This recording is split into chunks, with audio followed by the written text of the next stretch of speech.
Ano ba yan, Kate? At saka Chloe, bukas ang pasukan natin, hindi man lang tayo gumanda ng bakasyon. Ano pa? Ang dami-dami ko pa naman nilagay sa mukha ko, wala lang naman nangyari. Nasayang lang yung pera ko. Hay nako, ako din. Alam niyo, nagkang sugat-sugat yung mukha ko, kakakudkod lang sabon. Mga ineng. Ano ba yon? Uy, Kate, huwag kang makiusap ng ganyan sa tao. Sama ng ugali nito. Oo nga, wala kang respeto. Ano po ba manang yung kailangan niyo? Baka may konting pagkain kayo dyan. Baka pwede akong makahingi.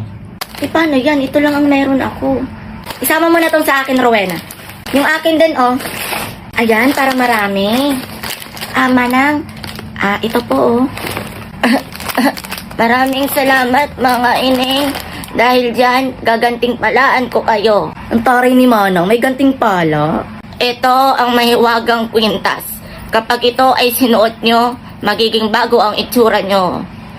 Totoo po ba? Sa mga movie ko lang naririnig yun, Kate and Chloe. Pero asa si Manang? Bigla na lang nawala, nakakuha na ng pagkain. Hindi kaya mumu si Manang? Hay nako, suotin na lang natin to. Ito sa'yo, ito sa'yo. Sabay-sabay tayo ha. 1, 2, 3, go. On fait tout pour la plata, pas pour mousseau éclaté. Et ton petit je voulais. On fait tout pour la plata, pas pour mousseau éclaté. Et ton petit je voulais refogue la pâte.